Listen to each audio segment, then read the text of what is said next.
News, सच जरूरी है। नमस्कार दर्शकों, ये MNS न्यूज नेटवर्क और आप देख रहे हैं MNS न्यूज टीम। मैं हूँ आपके साथ शुभांगी। तो आइए देखते हैं आज की कुछ खास खबरें। अफगानिस्तान भूकंप के मलबे में दब गए परिवार के 14 लोग।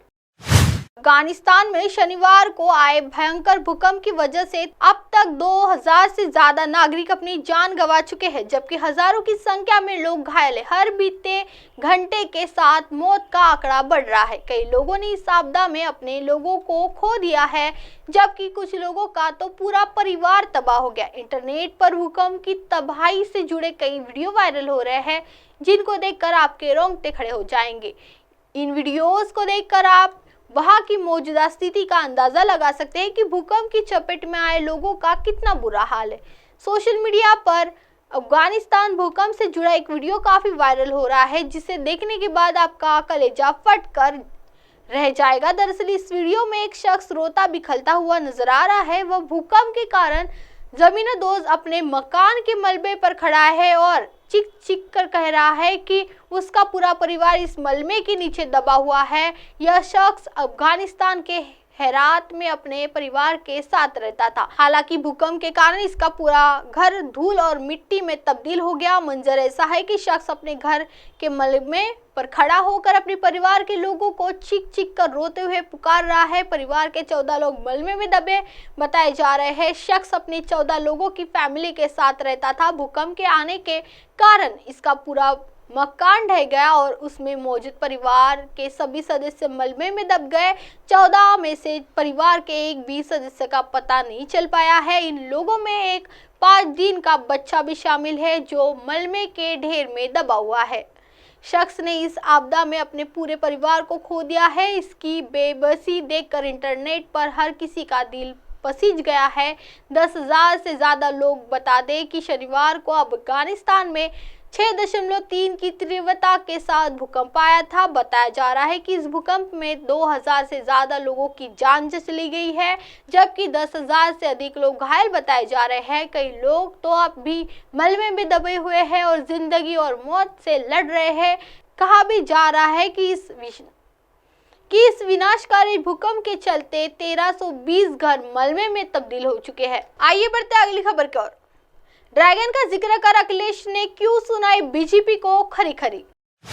समाजवादी पार्टी के मुखिया अखिलेश यादव ने जातीय जनगणना को लेकर बड़ी बात कही। अखिलेश यादव ने कहा कि अगला चुनाव जाति जनगणना पर होगा। जातीय जनगणना की हमारी लड़ाई बहुत पुरानी है। मुलायम यादव, शरद यादव, लालू प्रसाद यादव ने जाति जनगणना की मांग की थी इस समय की सरकार से गिनती की, लेकिन आंकड़े कभी बाहर नहीं आने दिए। उन्होंने कहा कि आज बिहार में जो सर्वे किया गया है उससे एक नई क्रांति जगी है। अब चाहे दिल्ली सरकार हो या कहीं की जातीय जनगणना करानी ही पड़ेगी। सपा के अंबेडकर वाहिनी बैठक में पहुंचे अखिलेश यादव ने कहा कि जाति जनगणना से कम ये पता लगेगा कि हमारी आबादी का स्वरूप क्या है और हमें कैसे उन गरीब लोगों की मदद कर सकते हैं।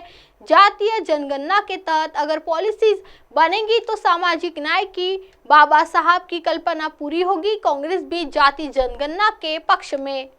सपा प्रमुख ने कहा कि डेमोक्रेसी में कांग्रेस भी अब जाति जनगणना के पक्ष में है, जो एक चमत्कार है। उन्होंने कहा कि पार्टी के लोग बाबा साहेब भीमराव अंबेडकर और डॉक्टर राम मनोहर लोहिया के विचारों को लेकर निकलेंगे। घर घर जाकर बताएंगे कि किस तरह बीजेपी ने संविधान के सामने संकट पैदा कर दी है। नई लोकसभा के साथ साथ बीजेपी बाबा साहेब भीमराव अंबेडकर का संविधान भी बदलने की तैयारी करी है। देवरिया जाएगी सपा की टीम। वही देवरिया कांड को लेकर अखिलेश यादव ने कहा कि वहां पर समाजवादी पार्टी की टीम जाएगी और दोनों पीड़ित परिवारों से मिलेगी। यूपी में गड्ढा मुक्त अभियान को लेकर कहा कि जब सरकार कहती है कि गड्ढा मुक्त, तब सिर्फ 2 लोग खुश होते हैं, इंजीनियर और ठेकेदार। इससे जनता को राहत नहीं मिलती। बीजेपी पर हमला बोलते हुए अखिलेश यादव ने कहा कि एक समय आएगा जब बॉर्डर पर स्थिति झील को देखने के लिए चीन का वीजा लेना पड़ेगा।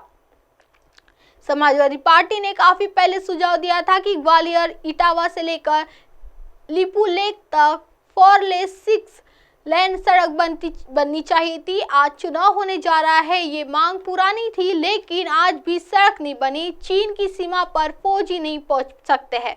अब आप हमारे चैनल को आपके मोबाइल पर भी देख सकते हैं। मोबाइल ऐप पर देखने के लिए play store MNS news T आज डाउनलोड करें। इंस्टा, ट्विटर, हाइकुक, फेसबुक और कई सोशल मीडिया प्लेटफॉर्म पर हमारा चैनल उपलब्ध है। आप इसे यूट्यूब पर भी देख सकते हैं। आप हमारे चैनल को लाइव भी देख सकते हैं www.mnsnewst.com पर। फिलहाल वक्त हो चला दर्शकों ब्रेक का। ब्रेक से लौटने के बाद देखिएगा देश और दुनिया की तमाम बड़ी खबरें। बनी रही MNS न्यूज़ टी पर। नमस्कार।